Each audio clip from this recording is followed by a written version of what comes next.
Ok, entonces voy a empezar a grabar. Ya está grabando. Bueno, estábamos con la regla de cuantización, ¿no? Regla de cuantización.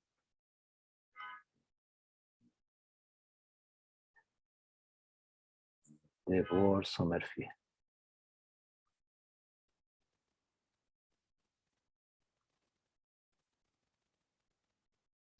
Entonces es una regla bastante, digamos, sencilla de entender a la hora de hacer problemas. Algunos problemas, se pueden hacer los problemas que, bueno, el de caja, ¿no? El de Bohr, ¿no? El modelo de Bohr, de órbitas circulares. Y algunos problemas en general, la parte complicada a veces es la integración, ¿sí?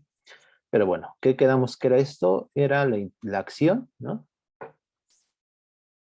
Que es la integral del momento en una coordenada, ¿no? Creo que lo puse así. Entonces es la integral de P de, ¿no? En general.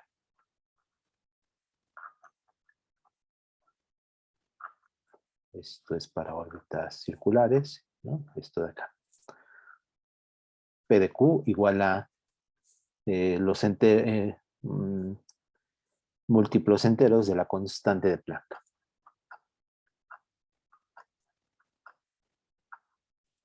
Entonces esto es NH, ¿no? Entonces esto nos da para modelo de Bohr, ¿no? Modelo de Bohr para órbitas circulares.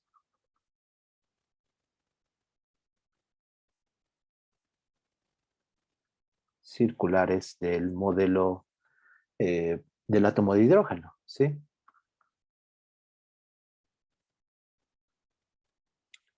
De hidrógeno. Vimos ya, bueno, estos son los estados que ustedes conocen, ¿no? Que la energía, no se les olvide, es menos 13.6 electronvolts entre n cuadrada, ¿no? O sea, el estado base, que lo denotamos con E0 o E1, es 13.6 electronvolts, ¿no?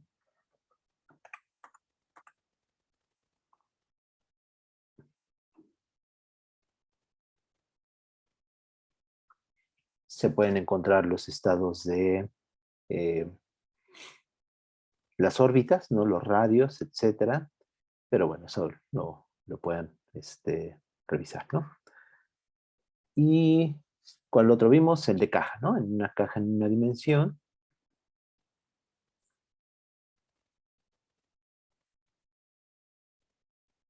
Nos daba los estados como n cuadrada, ¿no? Que era h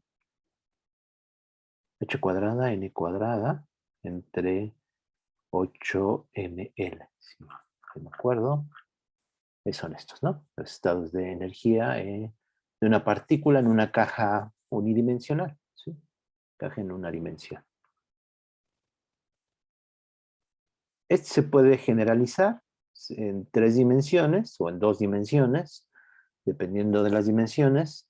En 3 dimensiones, en general, la energía sería, ¿sí? En una caja, esto sería en una dimensión, solamente una caja de longitud L, de 0 a L, y en 3 dimensiones, pues si pensamos ya en una caja de longitud, de hecho puede poner en términos de Lx, Ly y Lz, ¿sí?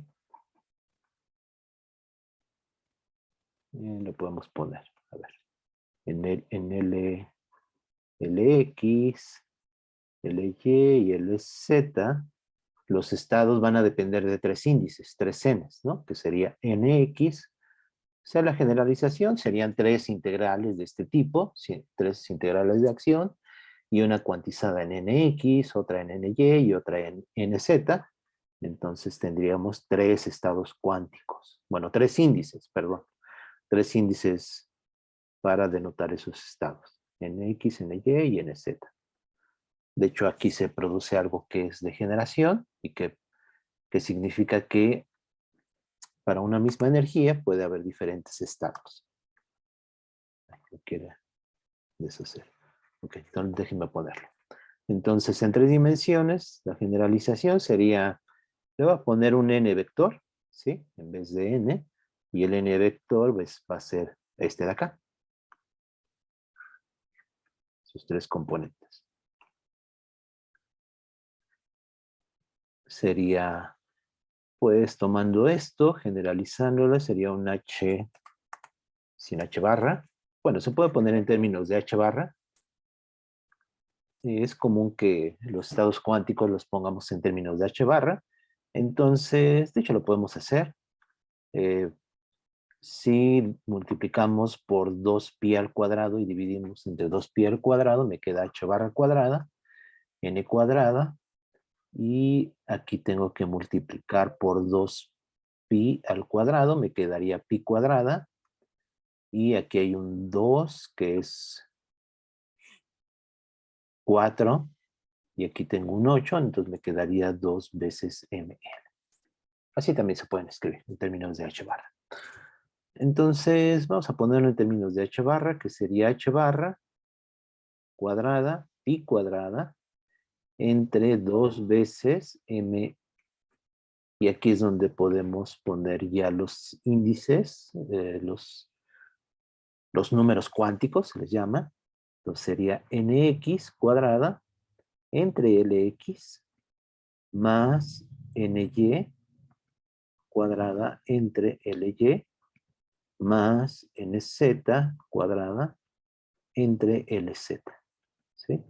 Esta sería una generalización para una caja en 3 dimensiones. Serían los estados cuánticos. Y les comentaba que aquí ocurre algo que se llama degeneración de los estados. Degeneración. Y significa que para diferentes, puede haber diferentes n's, es decir, un estado cuántico va a estar etiquetado con 3 números, nx, ny y nz, y hay diferentes estados con una misma energía. O sea, el caso más sencillo es que ny y nz valgan 0, ¿no? O sea, el estado n, le voy a poner así, n0, el 1,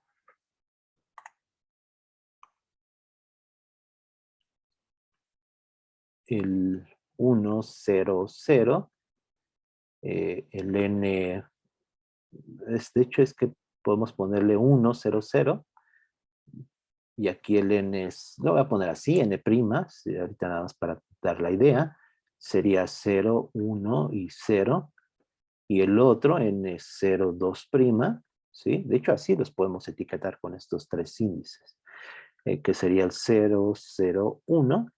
Los 3 tienen la misma energía y son diferentes estados, porque tienen diferente valor en n en cada una de las entradas. Es como un vector, ¿sí? Entonces eso se llama degeneración. Bueno, son ideas, ¿no? Que quizá en algún problema pueda haber. Bueno, esto es en una caja de 3 dimensiones y vamos a hacer el de oscilador armónico. Entonces, el oscilador armónico.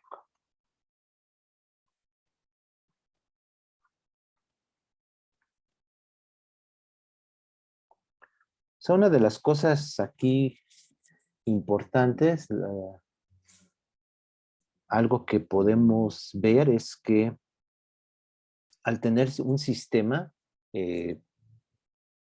acotado, el movimiento acotado, ¿no? O sea, esta es una caja, una partícula que se mueve en una caja. O sea, es una partícula que está en una región acotada. Cuando los sistemas están acotados, a nivel microscópico, lo que sucede es que los estados se cuantizan, ¿sí? Los estados de energía o en general, de todos estos van a representar estados de la partícula, se cuantizan. Entonces aquí en el oscilador armónico también podemos pensar una partícula que está confinada en un oscilador armónico. Al estar confinada, al estar en un movimiento acotado, ¿sí? Recuerden que el oscilador armónico pues es un movimiento acotado entre menos A y A, que es su amplitud, lo que se produce es estados cuánticos, o sea, una cuantización. Entonces, voy a dibujar el potencial.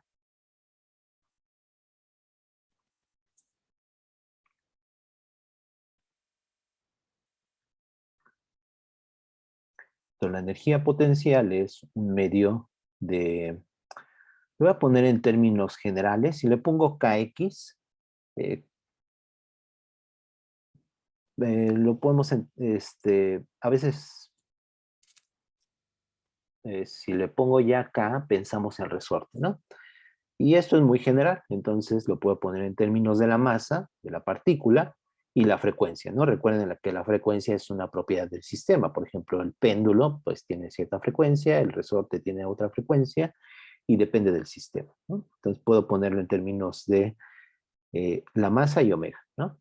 Sería así, un medio de omega, m omega cuadrada por x cuadrada. Ese es el potencial de la partícula del oscilador armónico, ¿sí? Este es en X, es en una dimensión. Siempre este tipo de integrales es en una dimensión, ¿sí?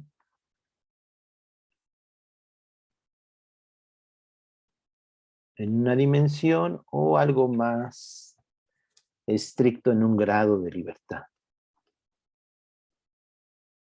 O sea, no es lo mismo. Por ejemplo, hicimos con el modelo de Bohr, ¿no? El modelo de Bohr en realidad es un movimiento en dos dimensiones, pero es un grado de libertad porque solamente me basta con definir el ángulo para describir la posición del electrón o del objeto que está orbitando, ¿sí? Es un grado de libertad, pero son dos dimensiones. Entonces no es lo mismo dimensiones a grados de libertad, y esto en realidad es más bien grados de libertad, aunque a veces coinciden, ¿no? Ahorita lo que hemos visto es en una dimensión, vimos en la caja, es en una dimensión, y ahorita también el oscilador armónico, pues en una dimensión.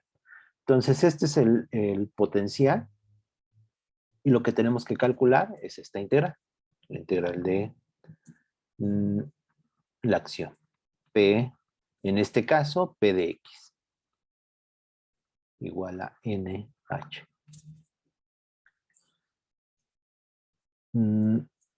Podemos, siempre que queremos calcular este tipo de integrales, la integral de la acción, pues también pensemos en el espacio-fase. Entonces el espacio-fase es el de coordenadas momento y la coordenada asociada. Se le conoce como coordenada conjugada. Entonces este es X y este es P. ¿No? Le podemos poner PX. Entonces en este espacio-fase, las trayectorias, no sé si vi con esto alguna vez.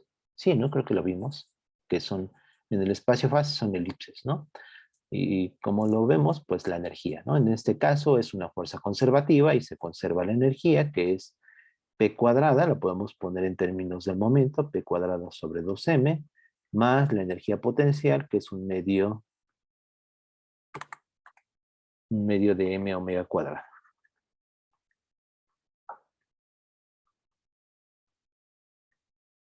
X cuadrada. Y estas son elipses en el espacio-fase. Elipses que tienen que ver con la energía del sistema. Aquí en el potencial armónico también podemos hacer un análisis cualitativo. Y, por ejemplo, si damos la energía, esta sería la energía, eso me determina los puntos de retorno, es decir, las amplitudes en el oscilador armónico. Sería esto. Y aquí el otro punto de retorno, que sería la amplitud. Entonces está en menos A y en A. Es el movimiento acotado.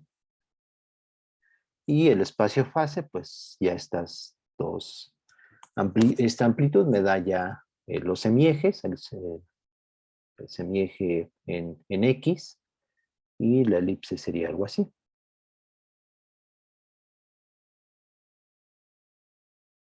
Ahí está, ¿no?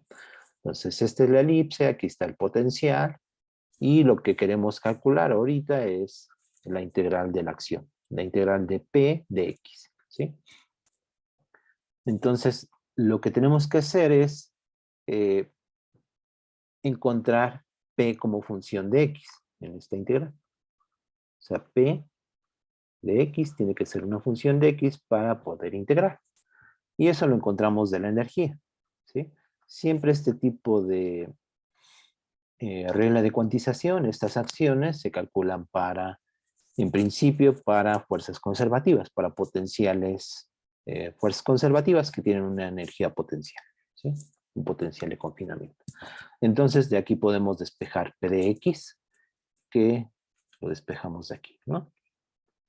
Entonces, P de X, le voy a poner el subíndice, P de X sería 2M, sería la energía, menos un medio de M omega cuadrada X cuadrada, y todo eso por 2M. Y la raíz. Eso sería P. Y eso lo podemos sustituir. Eso en principio lo sustituimos este momento aquí e integramos, ¿no? Déjenme ponerlo explícitamente. Entonces la integral P de X, el circulito, recuerden, es una integración en una trayectoria, ¿sí? En una órbita, entre comillas, que puede ser una elipse o lo que sea, es una trayectoria cerrada. Una trayectoria completa.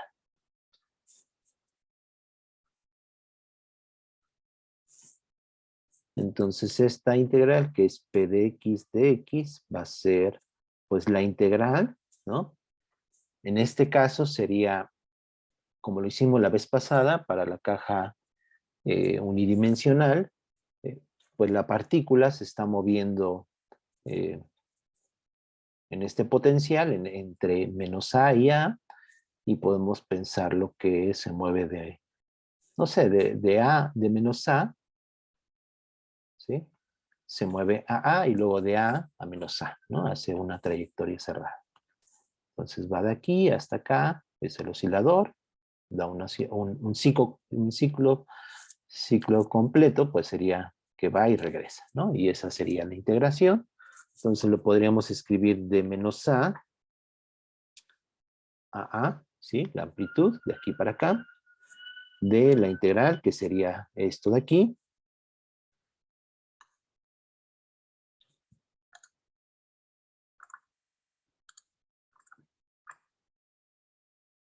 integrado en dx, ¿no? Luego más, esto es la ida, más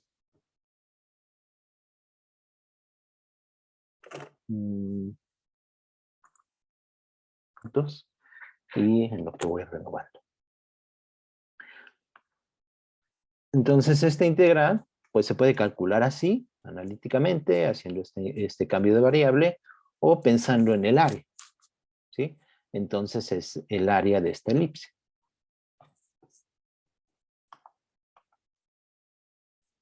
¿Y cuánto es el área de la elipse? Entonces esa integral va a ser el área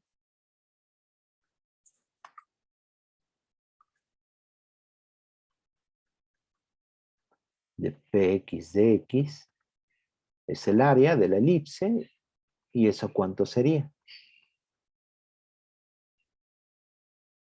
Sería la amplitud, ¿no? Que es el semieje, bueno, es pi, por el semieje mayor y el semieje menor, que, bueno, son los dos semiejes, que en este caso sería A, ¿sí? Que es la amplitud, y ahorita vemos quién es la amplitud, y P max. El momento máximo, ¿no? El momento lineal máximo. Y la amplitud y el momento lineal lo podemos encontrar con esta ecuación, ¿sí? Con esta de acá. Entonces, haciendo, pues, el momento igual a 0, encontramos la amplitud en términos de la energía que nos interesa para encontrar precisamente, bueno, para que esta integral nos quede, o esta área, esta integral, nos quede en términos de la energía. Entonces, de aquí, la amplitud es cuando Px es igual a 0, ¿no? Este punto de acá. Este o este de aquí.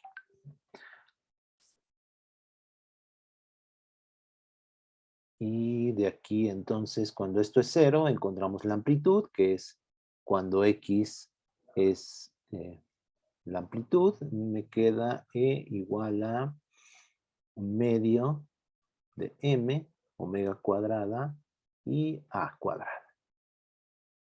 ¿De dónde obtengo A? Igual a la raíz de 2 veces C entre M omega cuadrada. ¿Sí?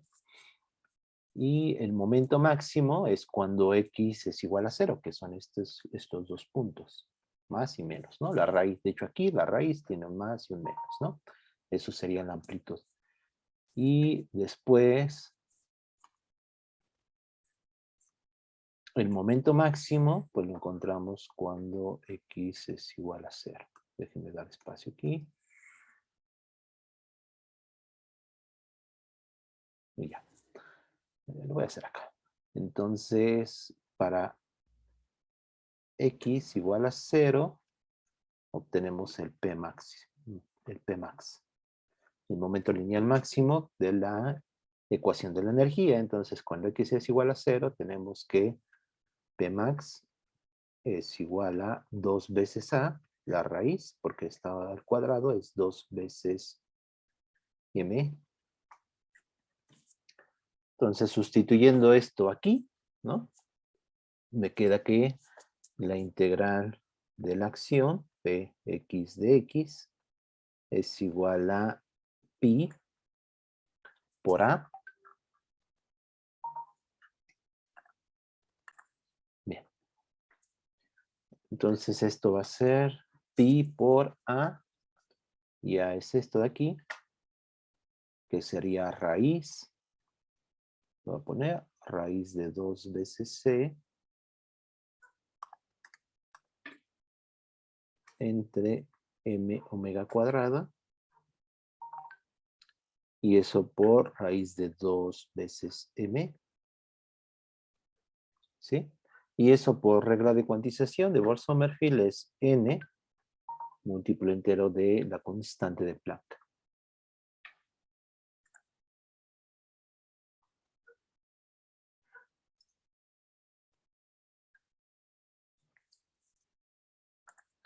Y de aquí ya podemos encontrar los estados de energía, ¿sí? Aquí, simplificando, tenemos pi, entonces tenemos 2 veces E, la masa se me cancela, ¿no? Aquí está y aquí está, se cancela y me queda entre omega, ¿sí? Porque es omega cuadrada, con la raíz se queda omega, y ya, ¿no? Eso va a ser NH.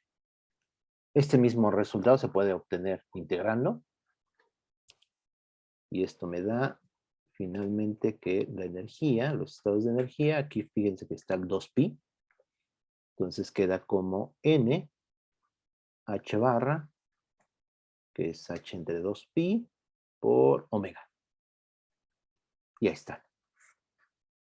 Los estados de energía, podemos ponerle un N,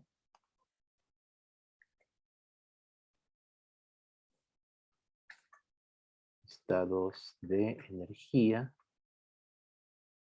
del oscilador armónico.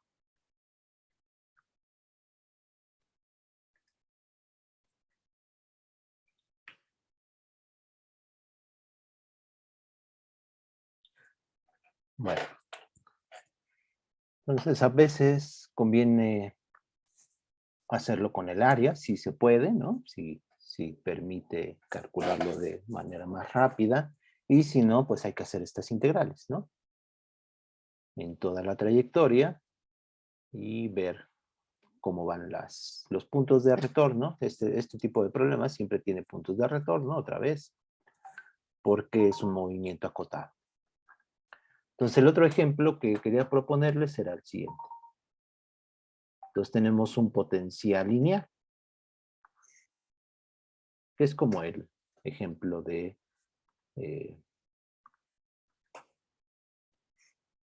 el caso gravitacional, ¿no? En el caso gravitacional, la energía potencial es mgy. Entonces, pensemos, pero algo así. Este tipo de potencial, ¿no? O sea, un potencial en X que sería como un triángulo, ¿no?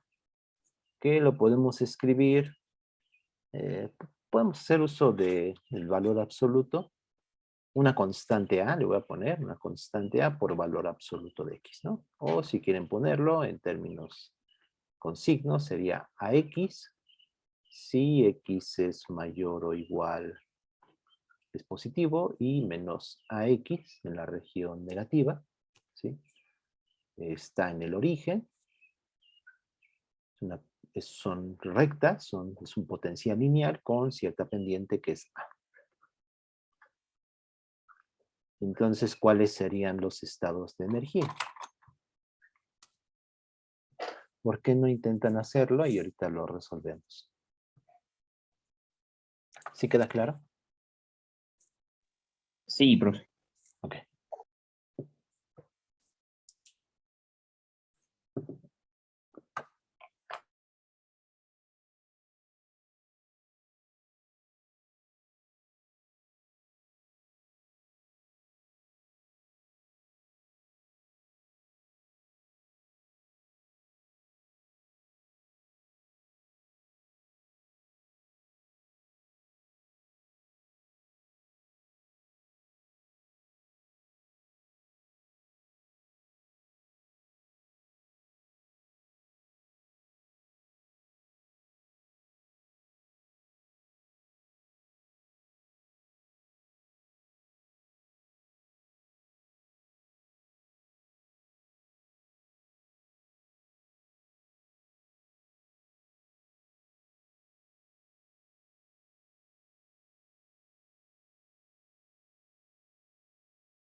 Profe, Sí. ¿Conocemos digamos, la amplitud del movimiento o como de qué X a qué X se mueve o no la conocemos? Sí, exactamente nos lo dice la energía, ¿no?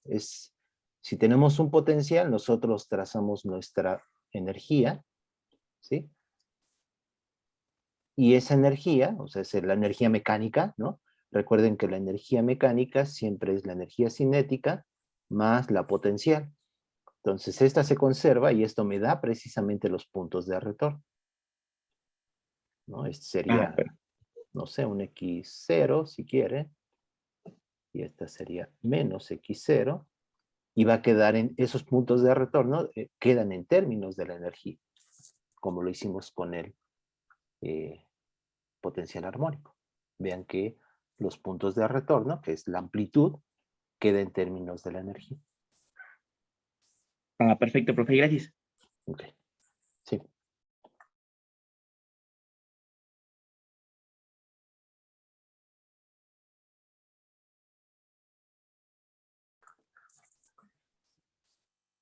Va, entonces calculamos la integral de acción, que es Px de x,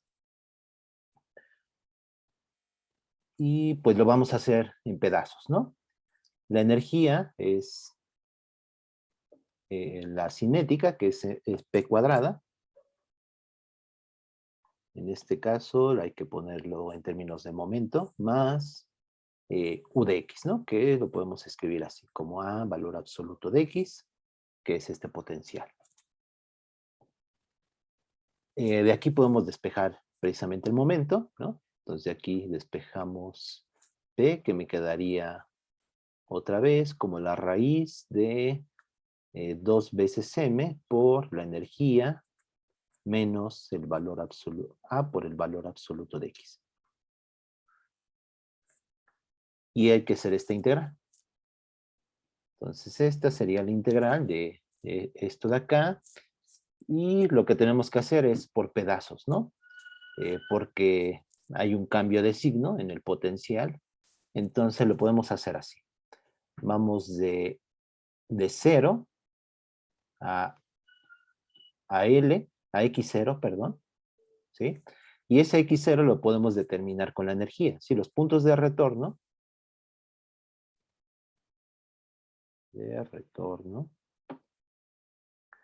los encontramos con la energía, ¿no? Igual que en el potencial armónico, ¿sí? Aquí encontramos los puntos de retorno, que es la amplitud. Aquí es más sencillo porque es el potencial que ustedes ya conocen, que es el potencial de oscilador armónico. Pero aquí es cuando la energía cinética es 0, ¿no? Aquí es K igual a 0.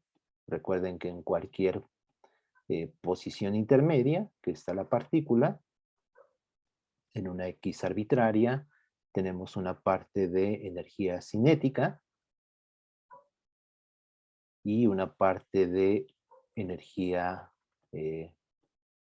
energía potencial, dije, esto de aquí, y una parte que es energía cinética. En los puntos de retorno, la energía cinética es 0, es decir, B es igual a 0, ¿no? O P es igual a 0, momento, ¿no? En este caso, en términos de momento lineal, es 0. ¿Sí? Entonces, los puntos de retorno se encuentran cuando P es igual a 0. Entonces, P igual a 0 me dan los X0. Que sería, pues cuando esto es 0, me queda X0, va a ser más, menos, porque por el valor absoluto, pues la energía entre A. ¿Sí? Estos serían los puntos de retorno. Entonces, esta integral la vamos a hacer por pedacitos, ¿no? Entonces va de 0 a X0, pues va de 0 a X0 y no, lo voy a poner aquí ahorita X0, pero no pierdan de vista que depende de la energía. Y va a ser esto de aquí. Primero es positivo, ¿no? El potencial. Entonces va a ser este. Voy a aprovechar aquí que puedo copiar. Entonces va a ser ese integrado en X. Y le puedo quitar ya el valor absoluto y es cuando x es positivo, ¿no? Después de x0 a 0, ¿sí? Más la integral de x0 a 0, pero ahora va, primero va en el momento es positivo, ¿no? Px es positivo. Y después en el regreso, Px es negativo. ¿Sí? Entonces aquí hay un signo negativo, como en los casos anteriores, ¿sí? Desde la caja lo hemos hecho y ese signo aparece, ¿no? Entonces es con un signo negativo y lo mismo, porque seguimos en la parte positiva de la pendiente. Entonces sería esto mismo, ¿no? Ahora va de 0, luego el otro pedazo, son 4 pedazos, ¿no? Así como lo estoy haciendo. Y luego va de 0 a menos x0 y es negativo al momento, ¿sí? Y luego va de x0 a 0, ¿no? Y ya hizo toda la trayectoria. Entonces me faltan 2 más, que sería menos, hay un menos, porque sigo de 0 a x0, entonces menos de 0 a menos x0. Aquí hay que tener cuidado con los signos. Y ahora, no, perdón.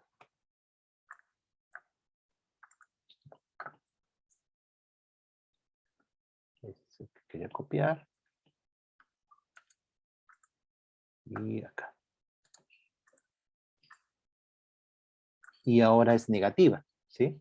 Ahora el potencial es negativo y le cambia el signo aquí. Entonces, este va a ser más x, ¿sí? Y ahora de x0 a 0, ¿sí? Ahora me regreso. Pues va a ser más, el momento es positivo, entonces es px, y va de menos x0 a 0, y de esto mismo. Es cuando es negativo el potencial, bueno, es la pendiente, y es esto de acá. Y hay que hacer estas 4, esta es igual a esta, ¿no? Como nos salió en los casos anteriores, entonces estas dos se suman, ¿no? Aquí le cambiamos el signo, le podemos cambiar los límites de integración y me queda de 0 a x0.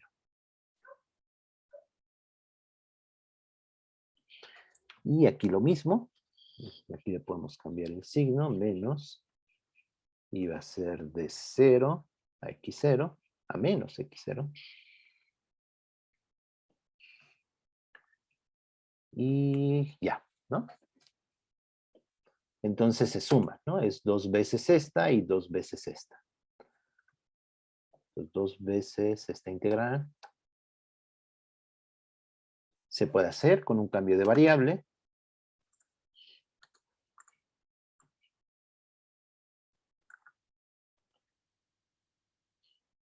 Entonces me queda 2 de esta y esta de acá, con signo negativo.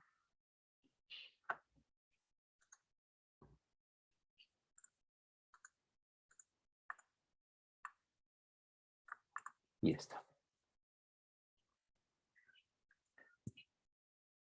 Entonces, déjenme ver qué tanto avanzo. Va a quedar 2. Esta integral se puede hacer con un cambio de variable, ¿no? Si, bueno, sale el raíz de 2, puede salir el raíz de 2m. Y luego la integral de 0 a x0 de esa raíz, ¿no? De raíz de e menos ax, ¿no? Y esa integral, ¿cuál sería? Sería e menos ax a la 3 medios por 2 tercios, ¿no? Y luego este de aquí, me falta este factor, menos, entonces me quedaría menos, y dividido entre a, ¿no? A ver, vamos a derivar esta. Me queda 3 medios. Con este 2/3 se cancela. 3 medios menos 1 me queda a la 1 medio. Y por la derivada de esto, menos a. Sí, ¿no? Y esto sería de 0 a x0. Y aquí de una vez voy a poner quién es x0, que es e entre a, ¿no? Entonces, esta primera integral, que era de 0 a x0, va a ser e entre a. ¿Sí? Ahora esta de aquí. Este tiene un signo menos.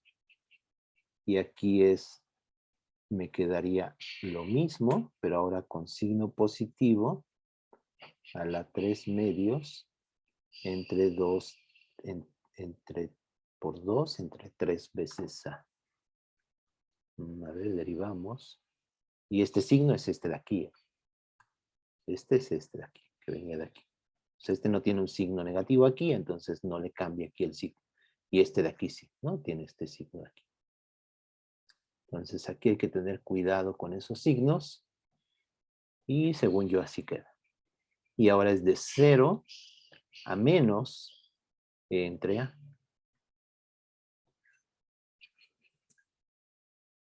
Y esto se puede simplificar, ¿no? Porque en x, en 0 y en e entre a, ¿no?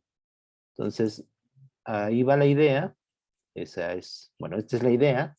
Y esto es NH, ¿sí? ¿Cuál es el resultado? Que la energía va con, o sea, factores, les dejo que lo termine. Es importante, un álgebra ahí que se tiene que hacer. Va con n a la 2/3, ¿no? Sí, profe. Sí, ¿no? Sí, Ok. bueno. Sí. ¿Tú lo Eh, encontraste? sí, profe, pero no sé si esté bien. A A mí ver, me quedó que es un cuarto un cuarto, ajá, de la raíz cúbica ajá. de 9n al cuadrado, h al cuadrado, a N, al cuadrado. a ver, dame Ah, chance. a mí me quedó de eso, Ajá. adentro de los corchetes iría 9n al cuadrado, 9n cuadrada. h cuadrada, Ujú, perdón, a cuadrada, ajá. entre 2m. 2m. Sí, profe. Ok. Sí, yo me quedé ahí en la integral aquí. Lo estaba terminando y ya no lo pueden revisar. Pero lo pueden revisar. 1/3, ¿no? Aquí. Sí, profe, al universo. Ajá, ok. Entonces ahí está. Lo pueden completar y revisar, ¿no? Y comparar. Bueno, este es el caso gravitacional, el de la Olimpiada que les había comentado, es nada más la mitad, ¿no? O sea, nada más de, si consideramos en vez de x, z, ¿no? O la altura y el potencial va de 0 a, solo en la parte positiva. En realidad el potencial gravitacional es una recta positiva, ¿no? O sea, el caso gravitacional sería, esto sería en Y, voy a ponerlo en Y, ¿no? Así, esta es la altura y sabemos que el potencial, la energía potencial es mgy, ¿no? Más un potencial U0 que podemos adecuar, que por ejemplo que en 0 valga 0, ¿no? Entonces este es positivo siempre,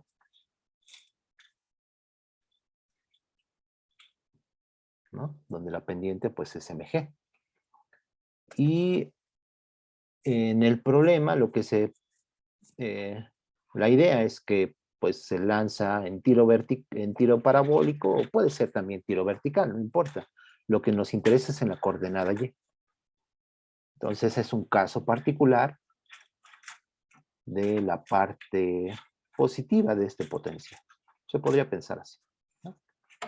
En este caso, pues el potencial es constante, la pendiente es positiva siempre. Y se puede hacer lo mismo. Y creo que lo que cambia es un factor. Porque aquí, fíjense que esta integral es 0, creo. Esto de aquí es 0, ¿no? Esto te da 0, ¿no, Carlos? Porque en, en, en x menos c entre a, aquí es un signo negativo y se hace 0. Y en 0, no, queda un término nada más en, ¿no?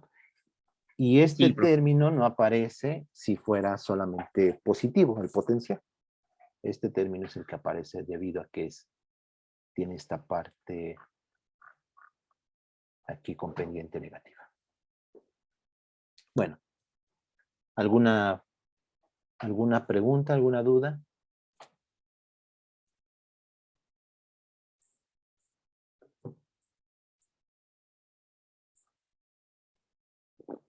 Ay, perdón.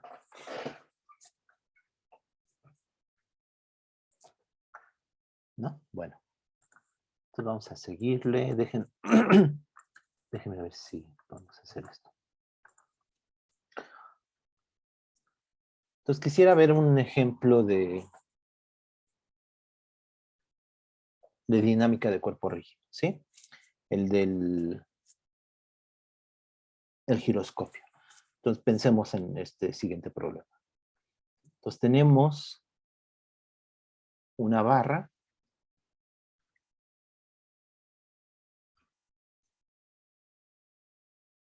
y un disco.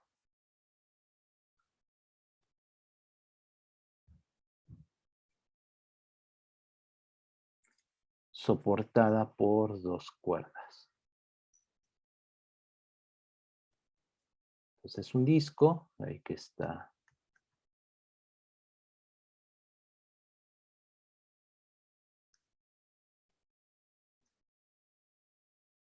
Que está girando con cierta velocidad angular omega, ¿sí?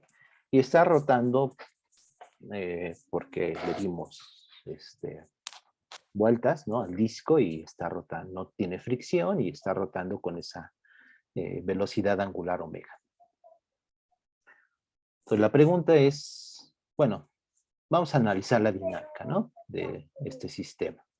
Entonces, ¿qué fuerzas tenemos? Tenemos el peso del disco, que es mg. Tenemos la tensión, ¿no? De cada cuerda. Le voy a poner T1 y T2.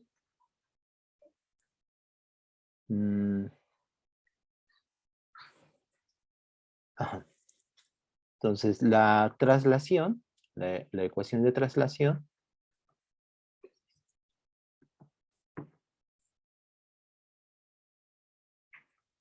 está en equilibrio, ¿no? No se está moviendo, simplemente está rotando. Entonces, por traslación del centro de masa, la suma de fuerzas es igual a 0, ¿no? Y en este caso es en Y, ¿no? Sí, lo voy a dejar ahí, así en Y. Entonces tenemos T1 más T2 menos mg igual a 0. Y la parte de rotación del disco, ¿no?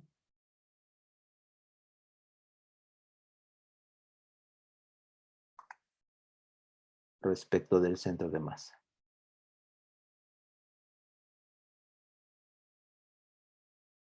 Es decir, en este eje, ¿no? En el eje de la barra que soporta el disco. Está el centro de masa. Entonces las torcas, ¿quiénes son las que están haciendo torcas? Puesto que está respecto del centro de masa, el peso no hace torca y solamente tenemos el de las tensiones, ¿no?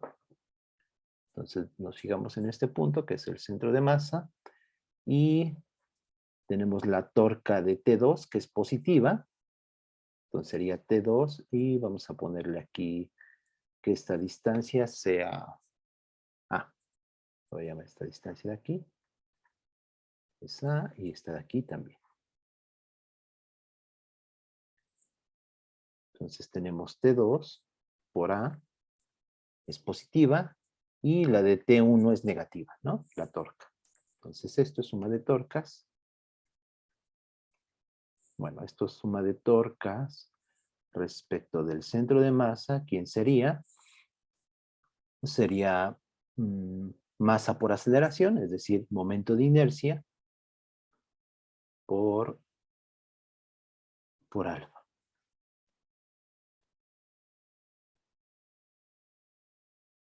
Déjenme ver si lo pongo. Bueno, sí lo voy a dejar así ahorita y vemos qué hacemos. Bueno, entonces la suma de torcas quedamos que era T2 por A, es positiva esta torca de la tensión T2, menos T1 por A, ¿no? Esa es negativa respecto del centro de masa. Lo pueden checar, ¿no? Y eso es el momento de inercia respecto de este eje que pasa por el centro de masa. Le voy a poner I del centro de masa por alfa. Y esas son las ecuaciones, ¿no? Déjenme ver. Ajá. Entonces, por otra parte, tenemos el momento de inercia de que está rotando el disco, ¿sí? Entonces, el disco está rotando.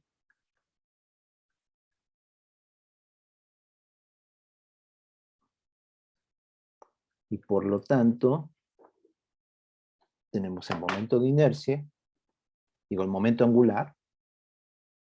Le voy a llamar LS porque es un momento angular de rotación intrínseco de spin, ¿sí? Eso por eso tiene que ver esa S, ¿no? Del disco. Y esto va a ser el momento de inercia respecto de ese eje que pasa por el centro de masa por la velocidad angular.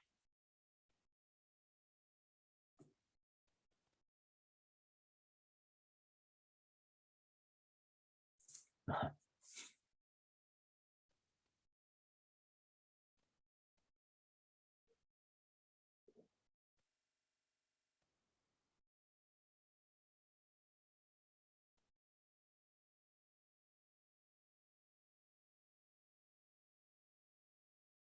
Okay.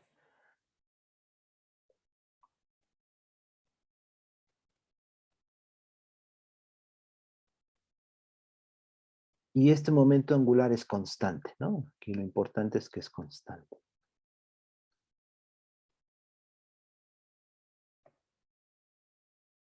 Porque omega es una velocidad angular constante. Ahora,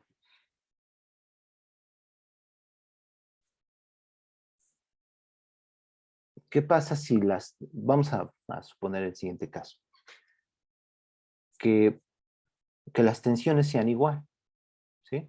O sea, que estas dos tensiones estén soportando la barra con el disco. Entonces, vamos a ponerlo aquí. Que T1 sea igual a T2. ¿Sí? Entonces, en ese caso, tenemos que, pues ambas valen mg sobre 2, ¿no? T1 de la primera ecuación. T1 es igual a T2 y esto es mg entre 2, ¿no? O sea, cada una soporta la mitad del peso del disco, ¿no? La barra no nos interesa ahorita.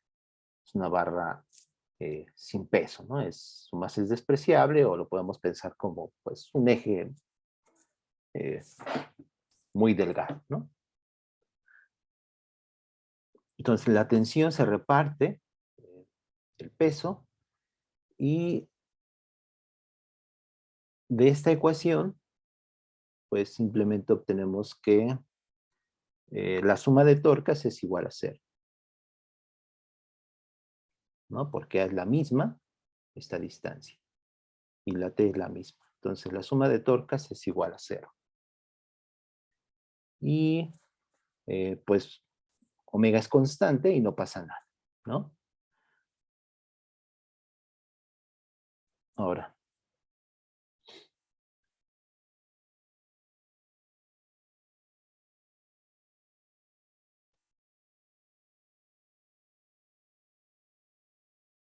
Déjenme. Entonces, en este caso, la tensión es la misma, ¿sí? Esto es lo que estoy suponiendo, ¿sí? O sea, esto lo supongo.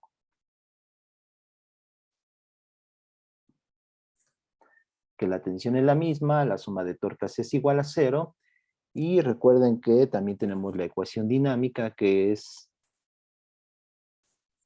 que dl, el momento angular, la derivada del momento angular respecto del tiempo, esto respecto del centro de masa, es igual a la suma de torque, bueno, la torca total respecto del centro de masa, ¿sí? Aquí si la tensión es la misma, pues la torca es 0, y entonces L es constante, ¿sí? En este caso la torca total es 0, voy a poner así, respecto del centro de masa es 0, y por lo tanto L es constante. Y L es constante como vector, ¿sí? Su magnitud es esta, y pues es constante como vector, es decir, siempre está en esta dirección. Y no pasa nada, ¿no? Puede girar así el disco con esta velocidad angular, y el momento angular es en esta dirección. Las tensiones, cada una soporta la mitad del peso, ¿sí? Pero podemos también tener el caso en que T1 sea diferente de T2 en general, ¿sí? ¿Qué pasa con la suma de torcas? Pues va a ser la suma de torca respecto del centro de masa, pues va a ser T1, T2 por A menos T1 por A, ¿sí? Y esto en general, ahora estoy suponiendo que es diferente de 0.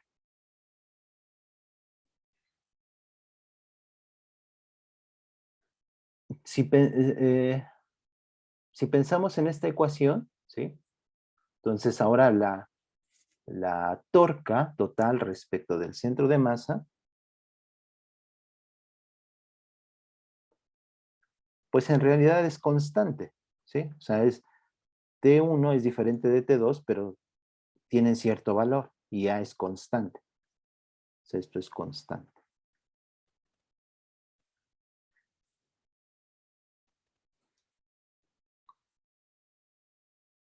El momento angular,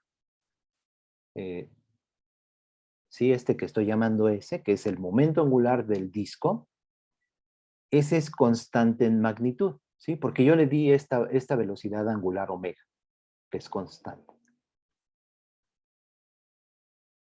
¿sí? Entonces, el momento angular, como vector, sería I respecto del centro de masa por omega. En cierta dirección, ¿sí? En esta dirección, en la de la barra.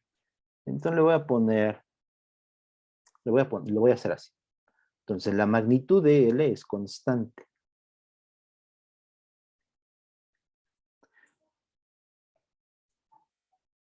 Pero su derivada no es 0.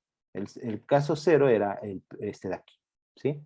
Entonces su derivada como vector es diferente de 0. Su magnitud es constante, pero su derivada como vector es diferente de 0 porque hay una torca total diferente de 0. ¿Sí? Entonces esto es diferente de 0. Entonces, ¿qué está sucediendo? Que su magnitud del momento angular es constante, ¿sí? Este momento angular, pero como vector está cambiando en el tiempo. ¿Se acuerdan de algo parecido a esto? Un vector, su Aceleración magnitud es, angular. ¿perdón? Aceleración angular. Exacto, ¿no? En el movimiento circular uniforme,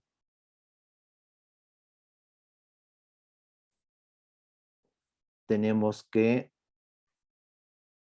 el vector de posición, el vector velocidad, que es tangente, ¿no? Y aquí R es constante, pero dr en dt, pues es la velocidad. Y la velocidad también es constante en este caso.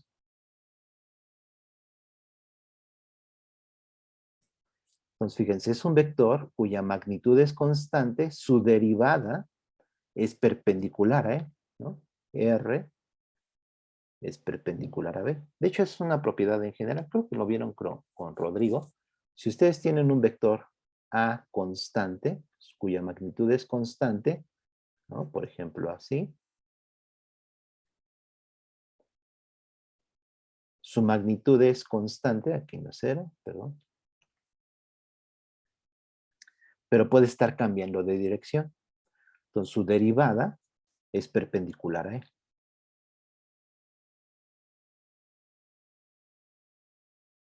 Y de hecho satisface una especie de regla de la mano derecha, ¿sí? O sea, la perpendicular puede ser este o este de acá. Pero si está apuntando en esta dirección, su derivada va a ser este de aquí. ¿Sí? No necesariamente esta magnitud, esta derivada, su magnitud es constante, ¿no? Otro ejemplo son los vectores en coordenadas polares. Si se acuerdan, tenemos el vector radial y el vector polar. Yo así los denoto. Y ambos son perpendiculares, ¿no? Y de hecho, ¿qué pasa? ¿Cómo es dr en dt? Pues si se acuerdan, es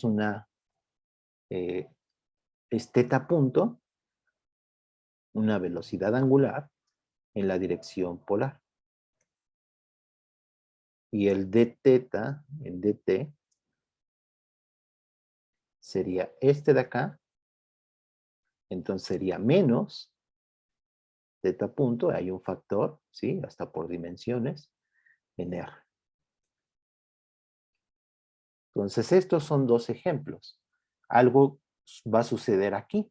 Si las tensiones pueden ser en general diferentes de 0, por ejemplo, podríamos quitar T2. Seguro han visto este experimento, ¿no? Entonces tienen una llanta, la ponen a girar y nada más de una cuerda. ¿Qué es lo que hace la llanta?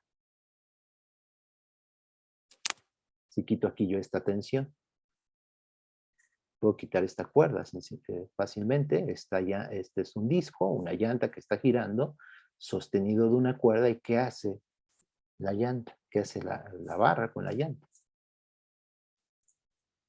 Pues si tiene la velocidad angular como suficiente, se puede quedar perpendicular, ¿no? Ajá, pero además rota. No se queda así. Vean videos, ¿no? A ver si ahorita busco uno. Empieza a rotar, ¿sí? Entonces va a suceder que aquí lo vemos, ¿sí? El momento angular es constante porque le damos a la llanta, ¿no? La hacemos girar con cierta velocidad angular, ¿sí? La sostenemos, ¿no? De un eje, de una barra, y la sostenemos de un extremo. Entonces, este vector angular, si lo viéramos de arriba, ¿no? Entonces, déjenme poner las cosas así.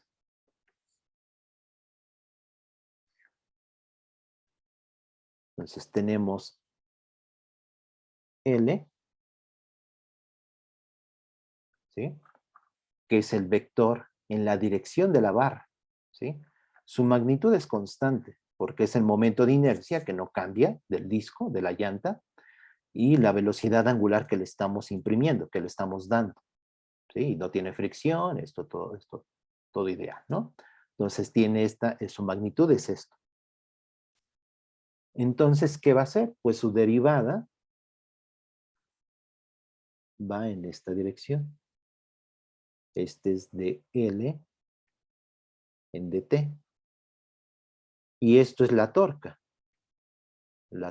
resultante. O sea, aquí la torca no lo quise poner vectorialmente, que se puede hacer, ¿no? Podemos definir ciertos vectores perpendiculares, pero estos vectores están moviéndose, como aquí, ¿sí? estos están rotando, los dos, como aquí, ¿no?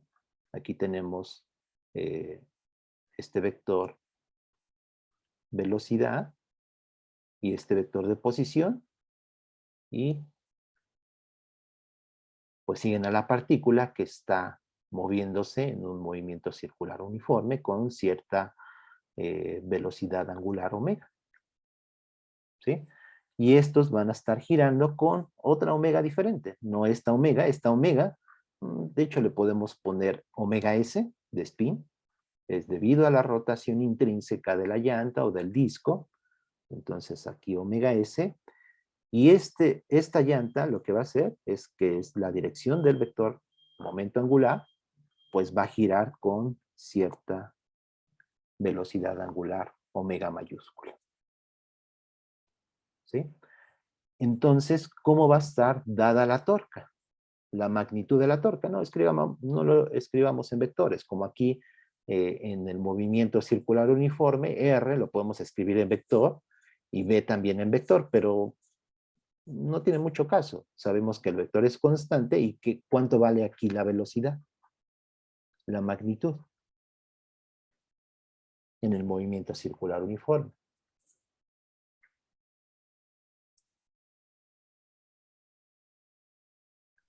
Omega R. Ujú. Entonces aquí díganme cuánto va a ser la torca, la magnitud de la torca.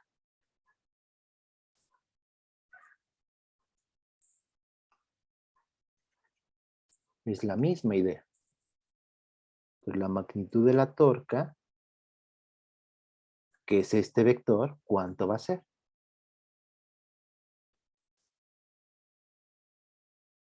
Pues omega mayúscula por L. Como acá.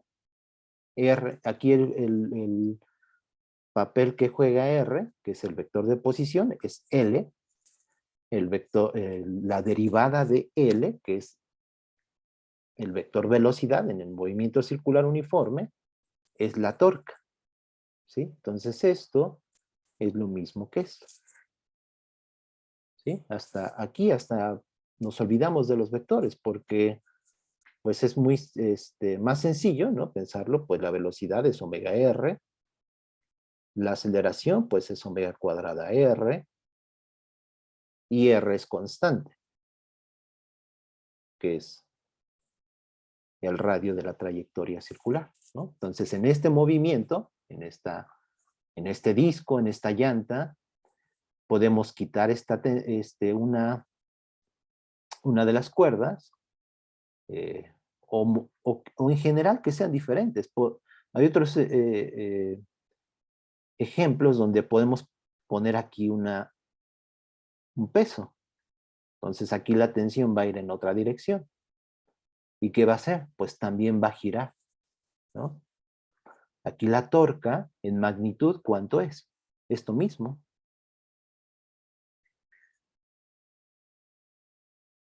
T2 por A, ¿sí? Aquí quizá cambien los signos, este era el ejemplo anterior. O podrían, por ejemplo, aquí pues hay diferentes maneras en las cuales podemos hacer que esta tensión sea diferente. Estas tensiones sean diferentes, ¿no? Aquí, por ejemplo, podemos, si tenemos esa llanta, podemos empujarlo, ¿no? Ejercer una tensión T2 de tal manera que sean diferentes, ¿sí? O sea, la torca sería diferente de cero, sería esto, pero aparte, además de que es diferente de cero, pues sería igual a omega por L.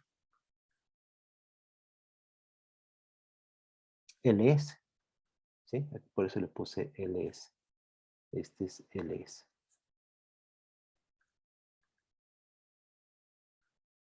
Y esto es un giroscopio, se le conoce como un giroscopio. Un giroscopio está girando con cierta velocidad angular omega y podemos tener diferentes situaciones, ¿sí? En general, pues va a precesar. Esto se llama precesión. El hecho de que esto de aquí, ¿sí? Aquí el disco lo veríamos desde arriba. Déjenme dibujarlo. Sería así el disquito, ¿no? Que estaría girando con cierta omega S, una velocidad angular intrínseca, y lo que va a hacer, pues va a estar precesando. Esto es el movimiento de precesión.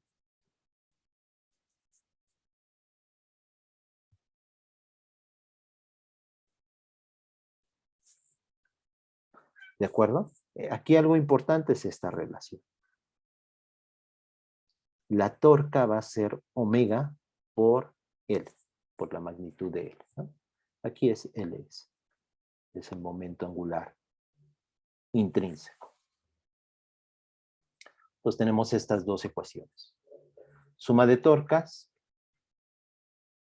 que por una parte, pues dinámicamente en términos de las fuerzas que estén actuando, en este caso T2 por A menos T1 por A, y aparte sabemos que la suma de torcas, lo voy a escribir así, la torca total sería omega, una velocidad angular de precesión. Omega es la velocidad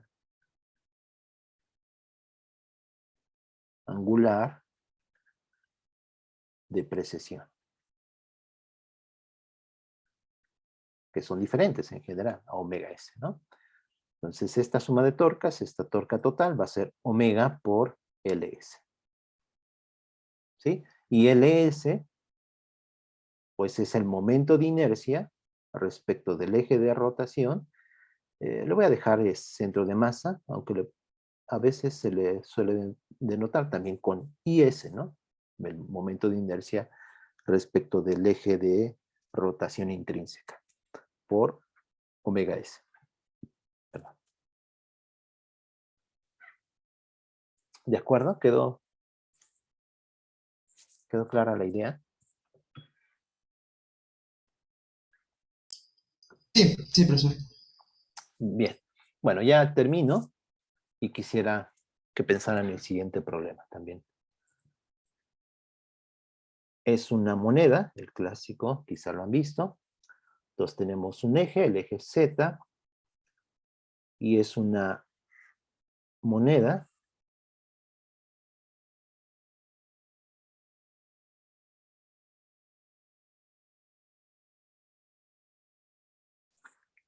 aquí está en perspectiva, ¿no?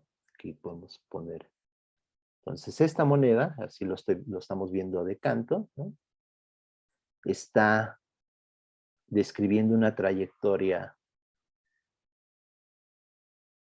circular respecto del eje Z, ¿sí? Entonces está moviéndose en este plano, en un plano horizontal.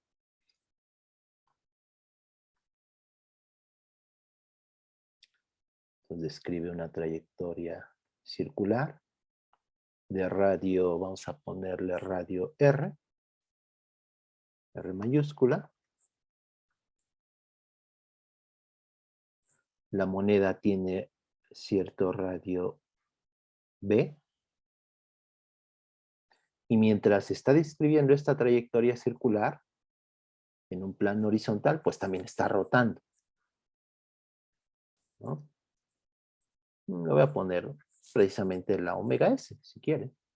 Entonces está describiendo una trayectoria circular y está rotando también.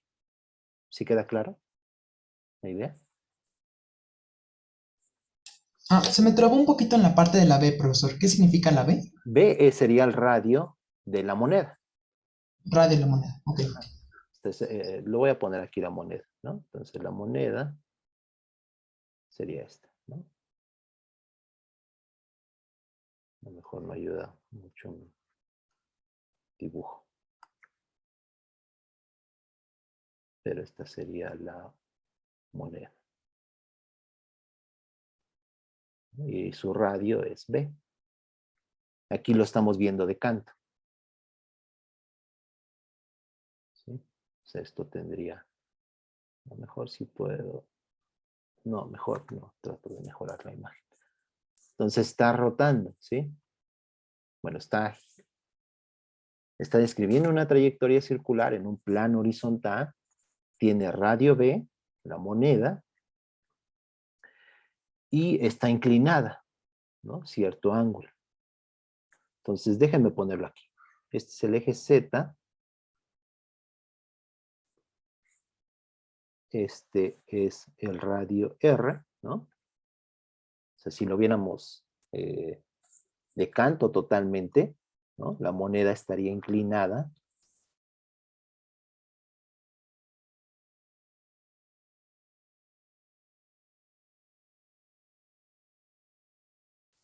Cierto ángulo. Y el problema es encontrar ese ángulo. Ángulo respecto de la horizontal. Déjenme mejorar esta imagen. Este sería el centro de masa, ¿no? de la moneda.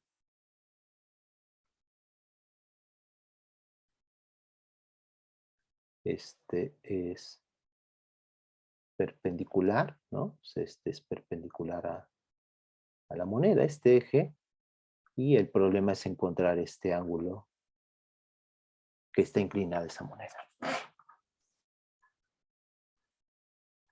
Conocemos la masa de la moneda, el radio de la moneda, que es B, el radio de la órbita, no de la órbita, del círculo que describe en el plano horizontal, que sería R mayúscula, y pues creo que nada más. Es un disco, ¿no? Es una moneda. Podemos conocer su momento de inercia respecto del centro de masa. Este sería el centro de masa. Aquí estaría el centro de masa. Y encontrar ese ángulo de inclinación. ¿Queda claro el problema? Sí, profesor. Sí, sí. Ok. Pues se los dejo que lo piensen y